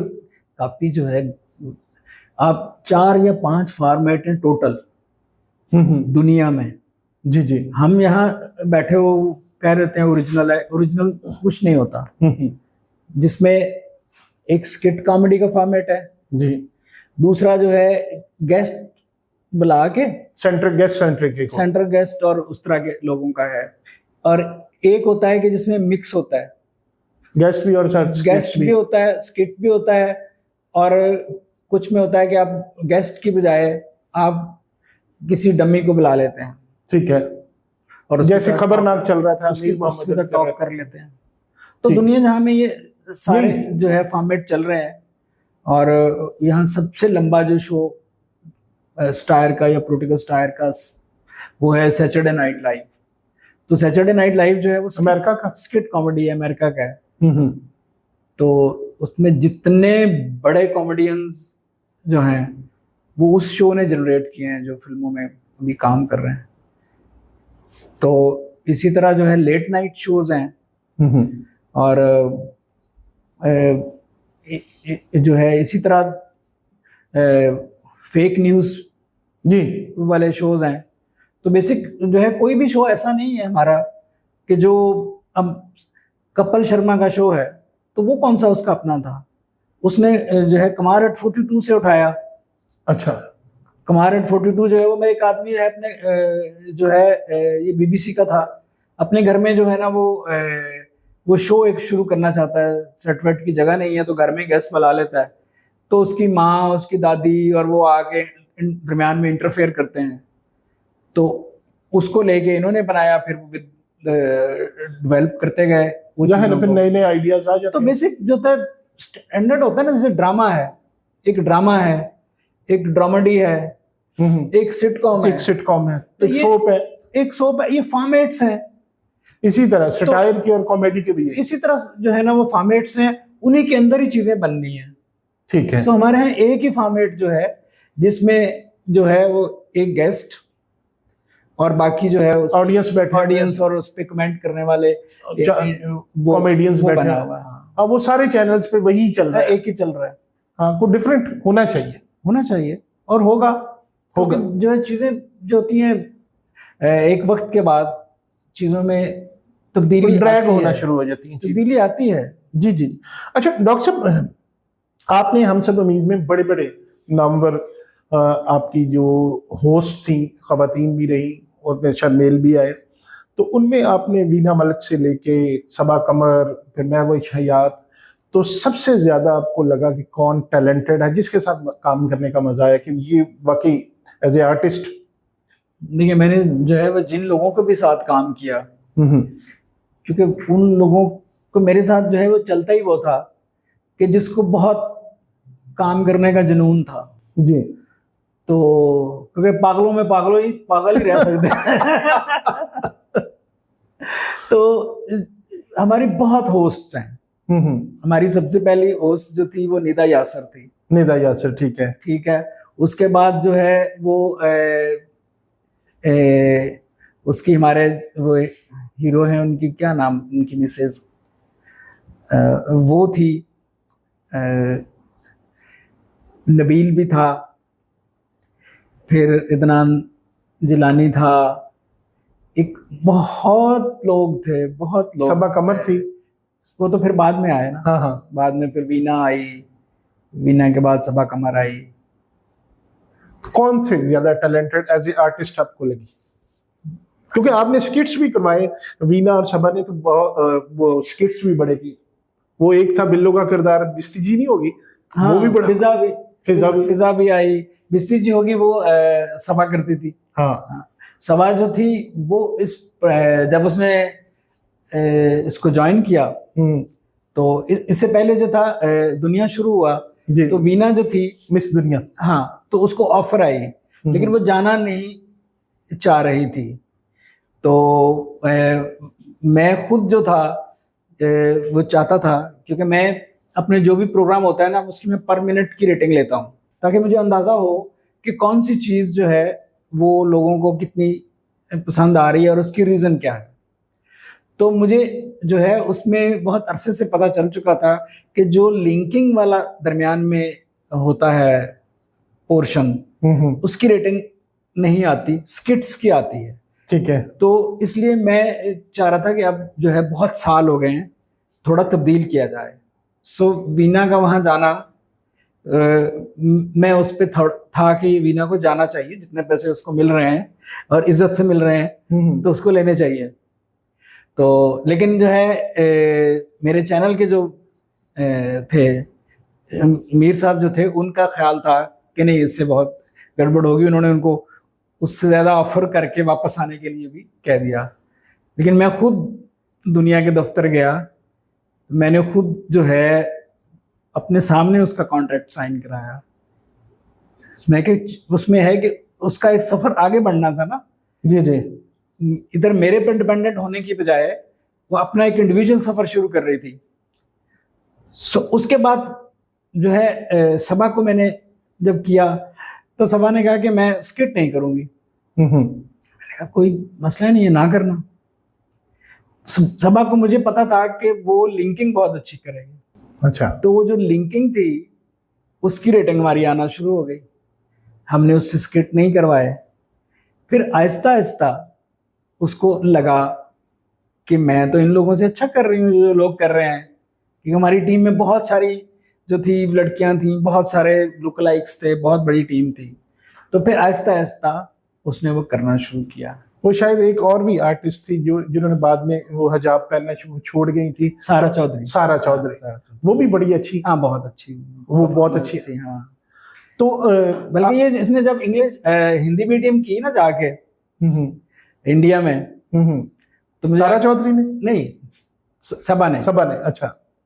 तो इसने मुझे कहा कि जो है, क्योंकि मैंने इतना कुछ कर लिया हुआ था कॉमेडी में, क्योंकि वो भी कॉमेडी एक फिल्म थी ना, तो कहते मेरे लिए जो है मुझे डर मुझे काहे का नहीं था। तो इरफान के साथ थी, तो कहती कि इरफान जो थे वो पहले आराम से बैठे रहते थे रिहर्सल और इस टाइम में, तो जो ही कैमरा ऑन होता इरफान एक परफॉर्मर की तरह निकलते। कहते मुझे भी अंदाज़ा हो गया, क्योंकि मेरा तजर्बा ही बहुत था। जो है बरस उसने बेशुमार गेटअप्स किए, बेशुमार रोल किए, तो उसने फिर बहुत कमाल परफॉर्मेंस की उसमें और बहुत सुपर डुपर हिट थी इंडिया की फिल्म। तो तो आप अगर कहें कि परफॉर्मेंस के लिहाज से सबा कमर दी बेस्ट आप समझते हैं? देखिए, वीना ने भी जो रोल किया कमाल किया जी। बुनियादी तौर पे होता है कि आपने जिसको जो रोल दिया आप उसमें जज कर सकते हैं। जब हम कंपैरिजन करने लगते हैं तो कंपैरिजन जो होता है वो ओवरऑल उसकी देख लेते हैं कि किसकी ग्रोथ ज्यादा हुई, कंपैरिजन उसमें आ जाता है ना। डॉक्टर साहब तुसी कोई सियासी जज नहीं हो नहीं, मैं सियासी देखिए, मैं क्योंकि मुझे किसी ने भी अपनी परफॉर्मेंस से मायूस नहीं किया, सिर्फ इसका था सबा का कि इसकी लिंकिंग और स्किट्स वाली कॉमेडी दोनों ही बेहतर थे, बेहतरीन थे। बीना की सिर्फ स्किट्स वाली जो थी वो परफॉर्मेंस बहुत। एक कोई नई आर्टिस्ट जिसको आपने लिया हो तो आपने हमने आते ही इसने कमाल कर दिया, वो कोई ऐसी थी इस दौरान हम सब उम्मीद से में? उसमें जो थी महविश रियाद। अच्छा, उस वक्त इतनी फेमस नहीं थी? उस वक्त फेमस नहीं थी, और उसके जो है कुछ उससे जो स्किट करवाए और कुछ उससे जो होस्टिंग करवाई, उसका पोर्शन जो था वो उधर नदीम बेग करता होता था कराची में ही, तो वो बहुत अच्छी लगती थी स्क्रीन पे। तो वो सिंगल आउट जो थी वो वहां फिर हुई एक उसकी एक जब आदमी सोलो आता है ना स्क्रीन पे, तो फिर उसकी अपनी एक अलग से शनाख्त बनती है। तो ये इस प्रोग्राम ने बहुत सारे आर्टिस्ट बनाए जो बाद में मतलब पॉपुलर भी हुए, जिनको बहुत आगे जाके जिन्होंने पैसे शैसे भी अच्छे कमाए, इस प्रोग्राम में बनाए। इसमें जो सारे लोग थे नए थे। अच्छा, हम लोग जो लेते थे वो सारे जो है शक्लें बेस, किसी की शक्ल मिलती होती थी, लुक लाइक्स लेते थे, उसको फिर जो थे वो ट्रेंड करते रहते थे ये लोग, और फिर वो एक स्टेज पे आके ट्रेंड हो जाता था, फिर वो जो है बहुत पॉपुलर हो जाता था। डॉक्टर साहब, जो अभी आपके इस तरह का कोई प्रोजेक्ट शुरू करते हैं, अब तो ये जितनी आर्टिस्टों के आप नाम लें, बहुत इनकी जाहिर है बिजी बहुत है, ड्रामे में बहुत सारी इनको इनकम है, तो इस तरह के प्रोग्राम में बहुत मुश्किल नहीं होगा अगर हम कोई प्लान करते हैं तो? नहीं मुश्किल होगा। इस वक्त जो है ये लोग जो थे इनसे बहुत आगे का वर्जन आ गया हुआ है। अच्छा, नए लोग आ गए? हाँ, प्रो मैक्स आ गया है। यानी अब हम कह सकते हैं वीना मलक, ये वीडियो के लिए वीना मलक और सबा कमर का प्रो मैक्स वर्जन आ चुका है, मतलब आएगा। मतलब लोगों में जो है टैलेंट जो है वो बेताशा है, बेसिक है कि आपने उनको ट्रेन करना है और उसको अपॉर्चुनिटी देनी है। अच्छा डॉक्टर साहब, ये आप जो प्रोग्राम करते थे उसमें जो आर्टिस्ट को फाइनल कौन करता था, डायरेक्टर, प्रोड्यूसर, या आप सिर्फ आप उसके कह लें कि कैप्टन ऑफ द शिप आप ही होते थे? उसका तरीका हमने रखा होता था। पहली ऑप्शन जो होती थी वो उनकी होती थी। किनकी? डायरेक्टर्स, क्योंकि छोटे छोटे रोल्स के लिए मैंने प्रोसीजर ये रखा होता था कि मैं पहले जो था जिसको भी कास्ट करता था, स्वाय मेन लीड के, उनको जो है वो मुझे कोई उसकी छोटी मोटी क्लिप्स रिकॉर्ड करके भेजते थे, मिलता मैं नहीं था, और उसके बाद जो था फिर उससे स्किट करा लेते थे। उसमें जिसका अच्छा होता था उसको हम ऑन एयर भेज देते थे, वरना हम रोक देते थे। अच्छा, और जो अच्छा होता था उस पर फिर मैं फोकस करवा के तो उसको फिर डेवलप करता था। फिर मैं बताता था कि ये फलाने करना है, ये फलाने करना है, ये फलाने करना है, वो मैं लिख के उनको अब तक आजकल तो मालकान बहुत ज्यादा इन्वॉल्व होते हैं, तो आपके दौर में भी मालकान इस तरह शकील साहब इन्वॉल्व होते थे छोटी निटी ग्रेटीज में कि यार टेस्टिंग लेना, ये नहीं करना, वो नहीं करना? नहीं, इन चीजों में नहीं होते थे। शकील साहब का जो कमाल होता था वो होता था उस पे आइडियाज पे, कि वो शेयर करते थे कि ये जो है ना इशू है, डॉक्टर साहब इस पे कुछ होना चाहिए, इस पे कुछ होना चाहिए। बाकी जो आप कर रहे हो वो नहीं, बाकी जो है वो कास्ट वास्ट पे जो होता है, ये तो बहुत छोटे मामलात होते हैं। जब इंतजामिया इन छोटे मामलात में आना शुरू हो जाए, क्योंकि टीम बहुत बड़ी थी ना, मतलब ज्यादा तो होता है जिस तरह की टॉक शोज चल रहे हैं, मुज़ाकरात वगैरह, तो इसमें तो वो इन्वॉल्व हो सकती है ना इंतजामिया के, भैया 3 लोग हैं, 4 लोग हैं, तो ये अच्छा नहीं कर रहा है, इसको निकाल के चेंज कर लो। लेकिन एक चीज है उसमें जो है वो 60 और 70 के करीब एक्टर्स हैं, छोटे छोटे रोल्स कर रहे हैं, तो उसमें है कि वो उनका इन्वॉल्वमेंट इस तरह बन नहीं रही होती थी, क्योंकि कभी तो परफॉर्मेंस ठीक नहीं किसी से कराई जाती, उसको हम ठीक कर लेते थे। जो परफॉर्मेंस नहीं कर पाता था उसको उसकी लुक्स की वजह से, जैसे हमारा एक मुशर्रफ थे मरहूम जो है, वो बहुत अच्छे आर्टिस्ट मरहूम या दोनों मरहूम हो गए हैं। इन्ना लिल्लाह। हाँ, इन्ना लिल्लाह। अच्छा। तो जो आर्टिस्ट था उसको लाइनें याद नहीं होती थी। हाँ, बड़ा लुक, लेकिन उसकी शक्ल बड़ी, शक्ल उसकी बहुत मैंने देखा हुआ है जी, बिल्कुल। तो फिर जो था फवाद वही जो था उसका बहुत वो था, टेम्परामेंट बहुत शॉर्ट था। नहीं, शॉर्ट टेम्परामेंट नहीं था, बहुत अच्छा टेम्परामेंट। अच्छा, टेम्परामेंट बहुत सिखाता रहता था, वो लगा रहता था राउंड द क्लॉक, क्योंकि एंड रिजल्ट जो था अच्छा करना होता था हमने। अच्छा, ये चले, आपने डिफरेंट चैनल्स पे प्रोग्राम किए, उसके बाद हम सब अजीब से हैं उस पे किया, आज पे, तो वो कैसा एक्सपीरियंस रहा? हम सब अजीब से हैं, स्किट, वो तो सिटकॉम था। सिटकॉम था। अच्छा, कॉमेडी थी। अच्छा, फैमिली कॉमेडी। अच्छा, ये बाकी चैनल्स पे भी काम किया। एक बड़ा ये सवाल मैं स्पेशली टीवी चैनल के मालकान के लिए पूछ रहा हूँ, कोई दूसरा पाकिस्तान में जियो क्यों नहीं बना? इसलिए कि किसी के पास मीर शकील रहमान नहीं है। क्या खूबी? मीर शकील रहमान जो है वो इतने इंटेलिजेंट आदमी है।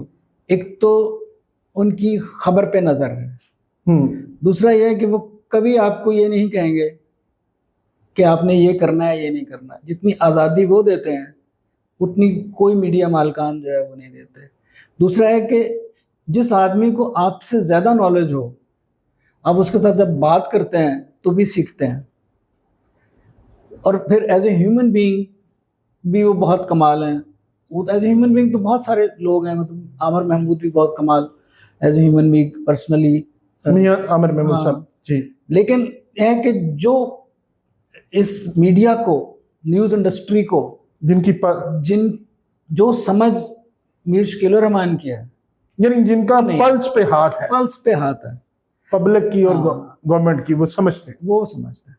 इसका और दूसरा कहते हैं कि हौसला भी बहुत है कि अगर कोई चीज शुरू करनी है, आपने देखा होगा अक्सर टीवी चैनल, मतलब सबसे बड़ा सेट अगर लगा तो रमजान ट्रांसमिशन उनकी है, कोई वर्ल्ड कप आ गया तो उनकी है, या कोई इस तरह कॉमेडी शो है तो उनका, तो हौसले की भी बात है। हौसले के साथ जो होता है ना, बात होती है समझ की।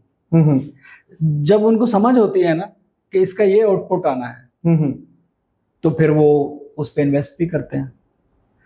तो हौसला जो है ये कोई ब्लाइंड चीज तो नहीं है। जी जी, हौसला समझ पे होता है। आपको पता है कि भाई ये वाली जो चीज है, मेरी ये वाली जो गाड़ी है, ये यहाँ तक जाएगी, तो आप फिर उस पे उतनी ही जो है ना वो इन्वेस्टमेंट भी करेंगे। तो जब आदमी को अंदाजा ही ना हो, उसने किसी बंदे से पूछना हो कि ये कैसा बनेगा प्रोग्राम, फलाने प्रोग्राम की तरह बना लें, तो इसका मतलब है कि आपको खुद नहीं है क्रिएटिवली इतनी समझ। बड़ी हमारी में एक दोस्त आए हुए थे, उनके साथ हम बात कर रहे थे इंग्लैंड से, उसने बड़ी खूबसूरत बात की। कहता है हमारा प्रॉब्लम पता क्या है यहाँ पे, आप भी इस पे यकीनन कोई जोक बात शेयर करेंगे। कहता है ये हमारा प्रॉब्लम है, यहाँ 20 लाख पे बंदा रख लेते हैं, फिर उसको बताते हैं कि तुमने काम ऐसे करना। ये बिल्कुल ऐसे मेरे साथ हुआ। मुझे जो है बोल टीवी में शुएब साहब थे, तो उन्होंने मुझे जो है वो हायर जो थी, कॉन्ट्रैक्ट ये था कि भाई कोई कॉमेडी चैनल शुरू करेंगे, कॉमेडी चैनल शुरू करेंगे। जी जी। तो उसके बाद उन्होंने कहा जी वो तो अभी नहीं शुरू हो रहा, तो आप ऐसे करें कि ये कर लें। तो एक आध जो है मतलब चैनल मीडिया प्रोग्राम शुरू के मालक थे, उनके खिलाफ इस तरह बना लें, ये कर लें, वो कर लें। मैंने उससे पूछा, मैंने कहा आपने मुझे इसलिए रखा कि मैं बताऊंगा कि कॉमेडी कैसे करनी है, या इसलिए रखा कि आपने मुझे बताना है कॉमेडी कैसे करनी है? तो फिर मैंने छोड़ दिया उनको। तो ऐसे हैं। और बहुत सारे चैनल्स मेरा ख्याल है कि बंद भी इसी वजह से हुए, या वो उस तरह ग्रो नहीं कर सके कि बहुत ज्यादा मालकान की इन्वॉल्वमेंट जब निटी ग्रिटीज में होती है। क्या समझेंगे इसकी ये एक वजह बड़ी होती है? वैसे जो है ना, जब दूसरे फील्ड के आते हैं ना, तो वो समझने में उन्हें थोड़ी देर तो लगती है। तो जो तो न्यूज़ मीडिया के होते हैं उनके लिए तो ये सारा एक रूटीन की बात होती है। तो जो प्रॉपर्टी से आते हैं या दूसरे एरिया से आते हैं, तो उनके जो इर्द गिर्द जो पहले लोग वो हायर कर लेते हैं ना, वही उनको पार भी लगा सकते हैं, वही उनको डुबो भी सकते हैं। क्योंकि उन्होंने जो कहना है, उन्होंने समझना है ये ठीक कह रहे हैं। उनकी ये रेड आइज वही होते हैं। और फिर जो होता है, जब जाके उन्हें 2 साल के बाद समझ आती है, तब तक सरमाया लुट चुका होता है। हाँ, वो थक चुके होते हैं और फिर वो उससे निकलना चाह रहे होते हैं। अच्छा डॉक्टर साहब, बड़ी हमने मीडिया के प्रोग्रामों में गुफ्तगू कर ली, तो आपके नजदीक इस वक्त अगर हम रेटिंग वाइज करें, as a viewer, not as a writer, तो आपके नजदीक इस वक्त टॉप 5-4 प्रोग्राम, 2-3 में फर्स्ट 2-3 प्रोग्राम को आप अच्छा लगता है ये मैं देखूं, कौन से हैं? अच्छा, न्यूज के नहीं, न्यूज के नहीं, अपनी जनरल के जो आप लिखते हैं, सटायर के या कॉमेडी के, एंटरटेनमेंट के जो आजकल चल रहे हैं। जियो पे ताबश हाशमी का है, हसना मना है, हसबे हाल है, फिर अमजाकरात है, फिर गुस्ताखियां है, गुमराहियां हैं, बुराइयां है, हंसियां हैं, मस्तियां हैं, खरस्तियां हैं, सारे बहुत सारे हैं। अच्छा, मैं इनमें से जो है ना कोई प्रोग्राम भी नहीं देखता। अच्छा, नहीं देखते? कभी जो होता है, कुछ पोर्शंस किसी का देख लिया, कुछ पोर्शन किसी का देख लिया, ये देखने के लिए कि कुछ सेगमेंट चेंज हुआ है या वही क्या लगता है कि सेगमेंट है, होता है कि मजा नहीं आया यार कुछ, लेकिन वो होता है कि वो मेरे लिए तो प्रोग्राम कर नहीं रहे। उनको तो अपनी उससे है, क्योंकि वो तो मैंने आपको बताया है कि 5 प्रोग्राम जो चल रहे हैं, तो उनमें से एक ने तो नंबर 1 होना ही है। तो जो नंबर 1 होता है वो कहता है जी हम रेटिंग में नंबर 1 है। वो ये एब्सोल्युटली नंबर 1 समझ रहे होते हैं कि हम सबसे बेहतरीन है। डॉक्टर साहब, आपने दुनिया की साथी बदतमीजियां शुरू किया था। हाँ। तो वो बहुत थोड़े अरसे में बात बंद हो गया, वजह क्या बनी थी? असल में जो है पीछे जो था ना, मैं वहां छोड़ तो आया था, लेकिन मीर साहब जो थे, मोहब्बत खत्म नहीं हुई थी। वो जो था वो मुसलसल जो था ना मेरे, वो मियां आमर साहब को भी पता है सारी वो पूरी कहानी का। वो लोग जो थे वो जो है मेरे घर आते थे और वो मुझे करते रहते थे कि आप वापस आए। तो फिर ये हुआ कि कई महीने तक मैं उस टेंशन और प्रेशर्स को बर्दाश्त किया, और फिर एक दिन जो है जब मुझे पता चला कि आज मेरा प्रोग्राम 2+ की रेटिंग क्रॉस कर गया है दुनिया में। अच्छा। तो उस दिन फिर मैंने रिज़ाइन लिखा, और जितने महीने की मैंने उनसे सैलरी ली थी वो चेक लिखा, वो अमाउंट, और माजरत जो है मियां साहब को मैंने भेज दी कि उनको मैं लिखा था कि मुझे अपनी मोहब्बतों से आग मत करना। दुनिया से बेशक आग कर देना। फिर आग तो नहीं किया, मोहब्बतें कायम है। मोहब्बत जो है तो वो तो मोहब्बत करने वाले हैं, बाकी ये है कि दुनिया से आग कर दी। दुनिया। अच्छा, तो बाद में फिर आपने हम सब नीचे जियो पे दोबारा शुरू किया। हाँ, तो कितने साल किया वहां? मेरा ख्याल है 4-5 साल तो किया होगा। अच्छा, फिर वहां से खत्म किया। तो आजकल क्या चल रहा है? आजकल कुछ सीरियल्स। अच्छा। तो अब वापस जो है हम सब इस की तरफ किसी वक्त भी जा सकते हैं, क्योंकि इस पे मैंने पूरा होमवर्क किया हुआ है। लुक लाइक्स मिल गए? लुक लाइक्स पे नहीं जा रहा मैं। अच्छा। हाँ। अब किस तरह? इस दफा और गेम खेल रहा हूँ। क्या? तो बताना नहीं है अभी। पिछली दफा जो था मैंने लुक लाइक्स पे खेला तो परफॉर्मेंस थोड़ी वीक थी। ठीक है। अब मैं परफॉर्मेंस पे खेलूंगा और कंटेंट पे खेलूंगा। कंटेंट पे खेलेंगे, ठीक है। तो किस टीवी चैनल पे? अभी नहीं बताना। जिस पे भी जो है जो पैसे लगाएगा जो बोली लगाएगा। तो ज्यादा महंगा तो नहीं है, हो सकता है हम भी किसी को रेफर करें। नहीं, महंगा नहीं है। अच्छा, क्योंकि बेसिक होता है कि महंगा सिर्फ दिमाग होना चाहिए। सही है। हाँ, लोग दिमाग महंगा नहीं लेते, लोग कहते हैं कि दिमाग की खैर है तो सस्ता। दिमाग तो साढ़े को भी है, क्योंकि आजकल जो है आपको कोई भी प्रोग्राम है उसको ऐसा बनाना है कि वो मौजूदा हालात में चल सके। अदरवाइज होता है कि वो फिर 6 महीने और 1 साल के बाद जो लॉस में होते हैं वो अल्टीमेटली बंद करने पड़ते हैं। जाहिर है, फिर आपका भी नुकसान है। आपके एक फेलियर का आपके साथ भी एक वो धब्बा लग जाता है। तो करना ही वो चाहिए जो अगला भी 2 साल 3 साल चला सके, कम से कम 10 साल तो चलाए। मतलब उसकी प्लानिंग और बजट पे वर्क किस तरह ही होना चाहिए। 10 साल चले, ठीक। अच्छा डॉक्टर साहब, ये हमारे जो राइटर्स हैं, ये कॉमेडी लिखने वाले, पाकिस्तान में क्या दिमाग जरखेज नहीं है? हमने देखा है इंडिया की बहुत सी कॉमेडी फिल्में हैं, बहुत से ड्रामे हैं, as compare to other countries हमारे कम हैं। फिल्में तो बिल्कुल ही नहीं इस तरह की बनती। हमारे दिमाग बड़े जरखेज हैं। वजह क्या है? लेकिन हम उनको वही जो है जो आपने पहले कहा था कि वो हायर करने के बाद उनको कहते हैं ये लिखें।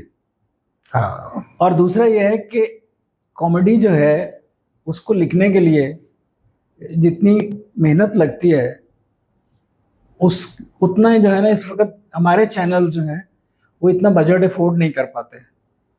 इंडिया जो है, इंडिया में इवन कपिल शर्मा शो है तो उसमें जो हर करेक्टर है उसके अपने राइटर्स हैं। ओके। जो उसके लिए लिखते हैं, सिर्फ उसी के लिए, उसके लिए लिखते हैं। अच्छा, फिल्मों की तरफ आ जाएं डॉक्टर साहब। पंजाबी फिल्में इंडिया की बहुत बनती हैं, बड़ी हिट होती हैं। कैरी ऑन जट्टा, फ्लांश, इस तरह की हमने भी देखने जाते हैं। तो वो चले, बहुत इंडिया की अगर हम एक बात करें कि पॉपुलेशन बहुत ज्यादा, इस वजह से फिल्में देखी बढ़ जाती हैं। चले पंजाबी की तो वो पंजाब की हद तक या दूसरे मुल्कों में देखी जाती है, पाकिस्तान में क्यों नहीं बनती? इसकी वजह क्या है? प्रोड्यूसर नहीं है पाकिस्तान में। जो है बहुत अच्छी फिल्में बन सकती हैं पंजाबी की, कॉमेडी की, लेकिन प्रॉब्लम यह है कि एक प्रोड्यूसर होगा, वो एक फिल्म बनाएगा, फिर उससे लर्न करेगा, फिर अगली फिल्म उससे बेहतर बनाएगा, उससे बेहतर बनाएगा। रेगुलर जो है वो नहीं है कोई भी प्रोड्यूसर। वो शौकिया बनाते हैं और वो एक में ही सब कुछ लुटा जाते हैं, क्योंकि उसने खुद ही लिखनी होती है, खुद ही उसमें हीरो आना होता है, खुद ही जो है वो अपने गिर्द घुमा के डायरेक्शन भी खुद ही कर लेते हैं। हालांकि फिल्में बने, जिस तरह ये मौला जट जो नई बनी थी उसमें बड़े पैसे कमाए उन्होंने, सुना है। तो ये फिर भी इसके बावजूद लोग इस तरफ क्यों नहीं जो है वो वही ना, सीरियस फिल्म साज नहीं है। शौकिया आते हैं, वो एक एक बनाते हैं। अब उसको भी जो है मौला जट वाले को भी रेगुलर बनानी चाहिए थी ना, तो वो उसने भी रेगुलर नहीं बनाई। सो फिल्म जो है जब तक रेगुलर नहीं बनेगी, इंडिया में भी जितनी पंजाबी फिल्में बन रही हैं तो उनके वो प्रोड्यूसर्स हैं जो एक टाइप की फिल्में बनाई जा रहे हैं, और जब आप बनाते हैं तो फिर जो होता है वो आप पब्लिक एंगेज होना शुरू हो जाती है, टीम बन जाती है। डॉक्टर साहब, बहुत सारे ममालिक में ये होता है कि एक ग्रुप बन जाते हैं राइटर्स का या आर्टिस्ट का। तो आपके कभी ज़हन में नहीं आया कि हम जो कॉमेडी लिखने वाले हैं, लोगों को हंसाने वाले, डिप्रेशन ज़्यादा कौम के लिए किस तरह लोगों को इकट्ठे करें? बेचारे मारे मारे फिर रहे हैं, तो कोई एक जगह पे इकट्ठे करें, फिर उसी को आगे लेके चले, उनको काम भी दिलवाएं। ये बड़ा अच्छा आइडिया है। हम सब मीत सिंह के दिनों में तो मैंने बहुत सारे जो थे एक टीम क्रिएट की थी, क्योंकि मुझे जो है चैनल वालों ने, जियो कॉमेडी जो चैनल लॉन्च करना था, तो उसके लिए जो है मुझे उन्होंने कहा था। तो मेरे ज़हन में था कि सबसे पहले किसी भी कॉमेडी के लिए कॉमेडी लिखने वाले होने चाहिए जी। तो वो मैंने ट्रेन करके, वो जो इंटर्नीज लेते थे उनको फिर थोड़ा ट्रेन करके फिर उनको जॉब्स देते थे और उनसे काम हम करवाते थे। तो मेरे ख्याल बड़ा अच्छा आइडिया है, हम इस पर वर्क करते हैं। क्योंकि जो है दरमियान में जियो ने एक आइडिया भी फ्लोट किया कि हम कॉमेडी ट्रेनिंग वर्कशॉप्स आप करें मुख्तलिफ शहरों में, ताकि वहाँ का जो टैलेंट है वो राइटर्स, इवन एक्टर्स, मेनली जो से राइटिंग से रिलेटेड है, क्योंकि कोई इस वक्त जो है सिटकॉम राइटिंग या कॉमेडी राइटिंग जो है वो कोई पढ़ाई तो जा नहीं रही, कोई है नहीं यहाँ, तो इस तरह का सिस्टम होना चाहिए। उस वक्त तो शायद मैं ओवरवर्क था और फिर मुझे ट्रैवलिंग से ज़रा जान जाती है, तो मैंने कहा नहीं अभी जो है ना, नहीं तो मेरा ख्याल है हम जो है, आप भी मज़ा लिखते हैं, इस पे वर्क करते हैं जी। अच्छा डॉक्टर साहब, जो नए राइटर्स इस तरफ आना चाहते हैं, लिखना चाहते हैं, उनके लिए क्या सजेस्ट करते हैं? पहले जो किताबें जो आपने लिखी हुई हैं या और मज़ार निगारों ने लिखी हैं वो पढ़े? देखिए अभी जो है ना जो पंच लाइन होती है ना, विद टाइम चेंज होती रहती है। तो आज की पंच लाइन जो है, चूंकि इसमें रेलेवेंसी जो होती है वो इर्द गिर्द के सर्कमस्टांसेस होते हैं। बेसिक उन्हें पंच लाइन बनाना और जोक बनाना ये सीखना है।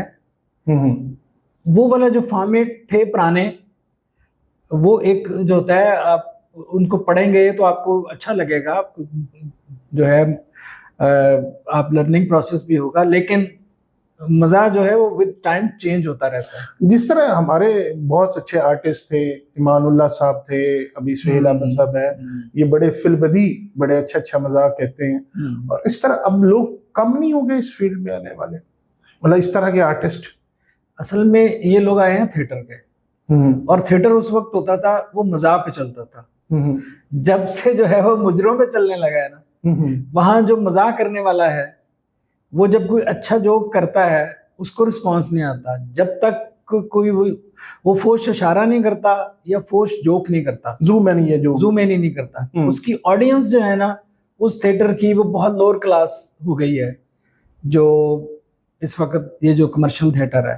हालांकि उस वक्त फैमिलीज जाया, उस वक्त जो था वो उसका बहुत लेवल था, कंगले परौने फलाना ढींगना, बड़े अच्छे ड्रामे हम भी जाते थे देखने। हाँ, तो अभी वो जो शर्तिया मिठे, शर्तिया क्या कमाल परफॉर्मेंस और टाइमिंग, और बहुत अच्छे रोल उन्होंने किए। इस तरह के आर्टिस्टों को अब थोड़ी सी हम रैपिड फाइट की तरफ चलते हैं कि डॉक्टर साहब, अगर आप रेट करें कि पाकिस्तान के ऑल टाइम जो कह लें कि बड़े अच्छे फिल्बदी जुमला कहने वाले थे, वो कौन आपके ख्याल में, आपको पसंद कौन से? ईमानुल्लाह, सुहेल अहमद, मस्ताना? 4 जी, अलबेला जी, बाबू बराल, ईमानुल्लाह और सुहेल अहमद।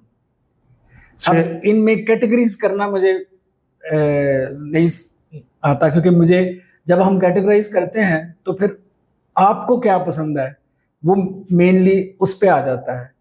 तो इसमें मुझे जो है, मैं अगर करूँगा तो बाबू बराल और अलबेला जो है उनको शायद पहले कर लूँ, ईमानुल्लाह साहब को तीसरा कर लूँ, चौथा सुहेल साहब को कर लूँ। मतलब जो होता है ये उनके लेवल की नहीं होते, उनके लेवल पे कोई फर्क नहीं पड़ेगा, ये सिर्फ आपकी अपनी चॉइस होती है। तो वाकई आफ्ताब इकबाल ने एक ट्रेंड दिया नया, जिस तरह वो क्लेम करते हैं। एक चीज उन्होंने बनाई, वो लोगों ने पसंद की। अब जो है अगर लोग समझते हैं कि वो एक ट्रेंड जो इस वक्त चल रहा है, वो पुराना जो इंडिया से, वो इंग्लैंड से चल रहा था, माइंड योर लैंग्वेज, उसी की कॉपी नहीं थी? नहीं, माइंड योर लैंग्वेज की कॉपी नहीं थी। अच्छा। नहीं, आप कौन सी चीजें उनके किसी सेगमेंट की स्पेसिफिक बात कर रहे हैं? हस्बे हाल की स्टार्ट, हस्बे हाल जो था, हस्बे हाल मुझे लगता है कि शायद उन्होंने अपना जो कॉलम था, हाँ, उसी के नाम, उसी को ड्रामेटाइज कर लिया। उसमें एक अजीजी करैक्टर था जो इस तरह की बातें करता था। जी जी जी जी। तो यानी जेन्युइन उनका आइडिया था ये। तो उसमें होता है कि हम एक जेन्युइनली सोचते हैं। जी जी। एक चीज मैं सोच रहा हूँ वो क्रिएटिवली नहीं होती है, लेकिन जब आप दुनिया में देखते हैं तो कुछ ना कुछ हुआ, तो कहीं ना कहीं कुछ हुआ होता है। एक वैसे भी तहकीक कहती है कि एक वक्त में तकरीबन 10,000 से ज्यादा लोग एक ही टाइम पे सोच रहे होते हैं। अच्छा, अगर आपको कहा जाए कि नया एक कानून पाकिस्तान में आप बना सकते हैं, कौन सा कानून बनाएंगे? बस मैं जो है ना झूठ बोलना बंद कर दूं, एक नया लॉ बनाते हैं। अच्छा, तो सियासतदान आपको कौन सा पसंद है इस मौजूदा? नहीं, जब झूठ बोलना बंद हो गया तो सियासतदान रह ही कुछ नहीं, कौन सा सियासतदान पसंद है? देखिए, मैं जो होता है ना, मुझे सियासतदान, जब मैंने 15 साल काम किया है ना सियासतदानों पे, जी मैं इस चीज के खिलाफ हूं कि आप सियासतदानों को पसंद करते हैं।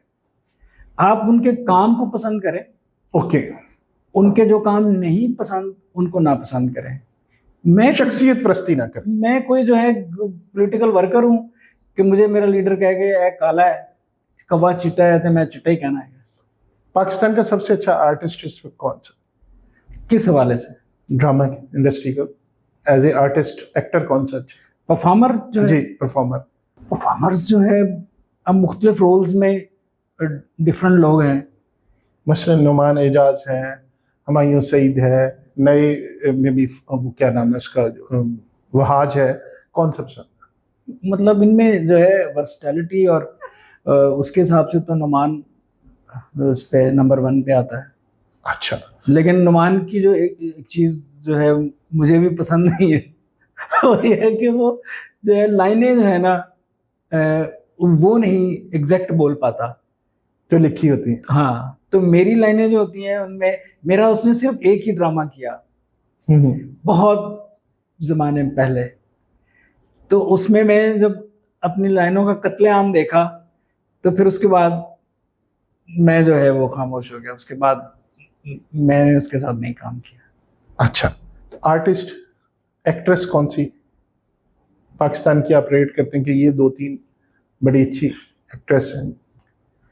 उसमें फिर वही आ जाता है, जिन लोगों के साथ आपने काम किया होता है उनके Okay. बारे में आपकी बेहतर राय होती है। जिन लोगों के साथ काम नहीं किया होता आपको अंदाज़ा नहीं होता कि वो कितनी एक्सटेंट तक उनकी उनमें एबिलिटी है।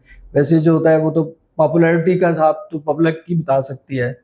तो मुझे सभा में जो है ना बहुत ज़्यादा जो है क्रिएटिव पोटेंशियल है मौजूदा सभा कमर। अच्छा, तो डॉक्टर साहब आखिरी को मैसेज नए राइटर्स के लिए, टेलीविजन के लिए को देना चाहें? यही मैसेज है कि यार दूसरे ने मैसेज आते न रहना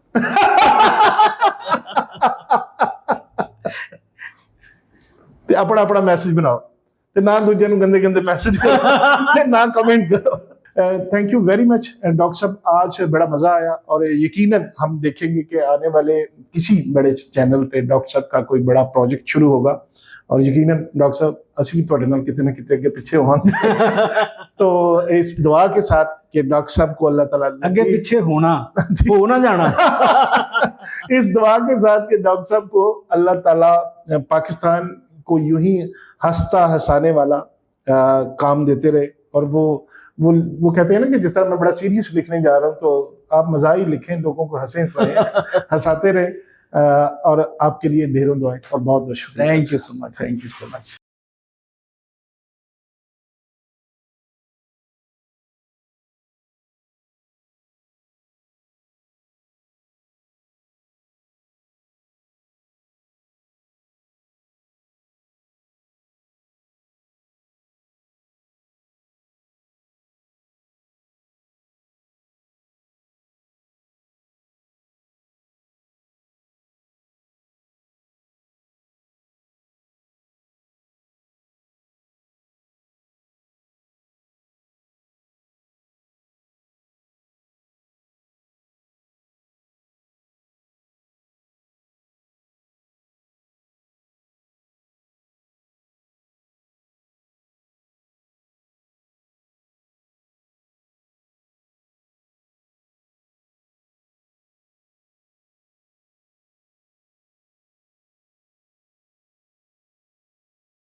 15 साल जो है राउंड द क्लॉक न्यूज़ देख रहे हैं, और जितने में स्किट बनाता था 20-25 स्किट होते थे एक एपिसोड के, जी वो और उसकी एडिटिंग, उसकी शूटिंग और उसके इश्यूज से रिलेटेड जो था, मेरी लाइफ ही वो बन गया हुआ था।